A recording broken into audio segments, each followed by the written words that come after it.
ट्रॅक्टरच आहे पण त्याला ट्रॅक्टर म्हणत नाहीत, इम्प्रेटर. Hello guys, welcome to my new vlog अप्पाच्या गप्पा. आता मी निघालोय शेताकडं आणि आता शेतात तुम्हाला दाखवतो आमचं हार्वेस्टर कसं काम करतं ते. चला गाईज, मी आता आलोय डायरेक्ट शेतात. आता तुम्हाला दाखवतो 1 मिनिटात हार्वेस्टर कसं काम करतंय ते. ते आमचं हार्वेस्टर नाही, ते चुकून आमचं म्हणलं, पण ते आमच्या शेतात आल्यामुळे ते आमचं म्हणलं. छोट्या छोट्या कांड्या किती संडेत बघा, म्हणजे एवढ्या कांड्यामध्ये एक 200 अख्ख्या 1 एकर मध्ये 200 ते 300 ग्लास उसाचा रस होतोय. म्हणजे बघा एवढं वाटलं होतंय. काय करावं होतं, त्याला पण हे कांड्या सगळ्याला पण माणसं लावावं लागतं गाईस, त्यांना पण पैसे द्यावं लागतं गाईस. बघा आता तुम्हीच विचार करा, अजून तो शेतकरी होणं सोपं नाही गाईस. गाईज हे बघा हार्वेस्टर कसं काम करायला देते. तो का उसाच्या कांड्या त्याला ट्रॅक्टरच्या खाली दिसलंय का, त्याला ते इम्प्रेटर म्हणतात आणि ते हार्वेस्टर डायरेक्ट त्याच्यामध्ये उसाच्या कांड्या करून टाकतंय. बघा आता हे का, हे अजून समोरच्या साईडनं पण दाखवतो थांबा तुम्हाला, म्हणजे तुम्हाला वाटत नसेल हे ट्रॅक्टर आहे म्हणून, पण हे का ट्रॅक्टरच आहे पण त्याला ट्रॅक्टर म्हणत नाहीत, इम्प्रेटर म्हणतात. तेव्हा ते बघा पुढं पुढं हळूहळू पुढे येतंय आणि तेव्हा ते पोरग बी माझ्या एवढंच आहे बघा, ते ट्रॅक्टर चालवणार. तेव्हा बघा कसं पडलाले बघा ते, आहे का. हा म्हणून म्हणतो ऊस लावा, नुसता ऊस लावा, नुसता ऊस लावा. बघा ऊसच लावा नुसता, 50-60 एकर लावा ऊस. हा नसेल तर बी कुणाचं तर घेऊन लावा.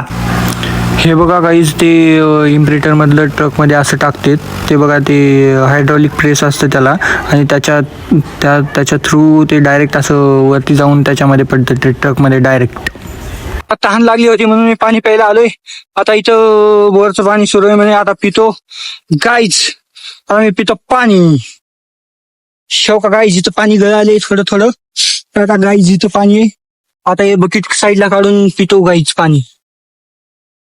चला गाईज तुम्ही पण प्या पाणी. आता तुम्हाला माहितीये हे आपलं हार्वेस्टरच्या ऑपरेटरला 5,000 रुपये एका वेळेस एका शेतकऱ्याकडून देतात. मी म्हणतोय मला आता डायरेक्ट हार्वेस्टरचा ड्रायव्हर बनावा का काळजी वाटतंय असं. तुम्हाला दाखवतो मी त्यांना. दिसत नसेल पण ह्याच्यामध्येच आहे बघा, ते कॅबिन मध्ये. गाईज हे वैरण आताच एक भारा घेऊन टाकलो मी पोट्याजवळ. चौका आता हे घेऊन जायची गाईज. आता जर मला हे शूज करायचं असेल तर एक माणूस ठेवावा लागेल, पण गाईज तेवढा पैसा नाही माझ्याकडं. तर गाईज आता मी डायरेक्ट नेऊन टाकतो कोट्याजवळ. गाईज आता वाजलेत 4:30 आणि आता मी बसले उगा निवांत थोडस. आता दिवसभर काम करून खूप थकलो गाईज. आता 1-1.5 एकर ऊस 1 एकर राहिलाय. पप्पा कॉल कराय गाईज. मी काय म्हणतोय, मी आता जाऊ का म्हणतोय घरला. गाईज कसं करू तुम्हीच सांगा गाईज. आता उगा निवांत बसलोय गाईज मी शेतात. एकटाच इकडे म्हणजे आहेत पप्पा ते तिकडे हार्वेस्टरकडे, ते आणि 2 माणसं आहेत कामाला लागलो गाईज. कारण खूपच अवघड दिसते हे गाईज. आता 5 ट्रक गेलेत, म्हणजे किती टन होईल आता मला पण अंदाजा नाही गाईज. तर गाईज आता बघूया गाईज, आता पुढचं काय येते. पुन्हा व्हिडिओ बनवतो गाईज. गाईज नाही, सॉरी गाईज. गाईज मित्रांनो हे बघा इथं शेतातून दिसणार काय नेचरचं दृश्य, म्हणजेच किती मस्त दिसलाले हे बघा. ते कलर पण चेंज होत होता, मी काहीच नाही फक्त टच केले की दिसत होतं. काहीच आता आहे मी शेतातच. आणखीन आता खूपच जास्त थंडी वाजायली, अजून ऊस काढणं सुरूच आहे. हे बघा तिकडे त्या साईडला दाखवतो मी तुम्हाला गाईज. हे बघा दिसले का ते हार्वेस्टर आणि इम्प्रेटर, म्हणजे ते ट्रॅक्टर होतं ते गाईज. एवढ्या थंडीमध्ये पण शेतातच थंडी वाजायली, स्वेटर पण आणलं नव्हतं गाईज. आता मी डायरेक्ट तुम्हाला घरी भेटतो गाईज, घरी डायरेक्ट गाईज. मी आता डायरेक्ट घरी आलोय.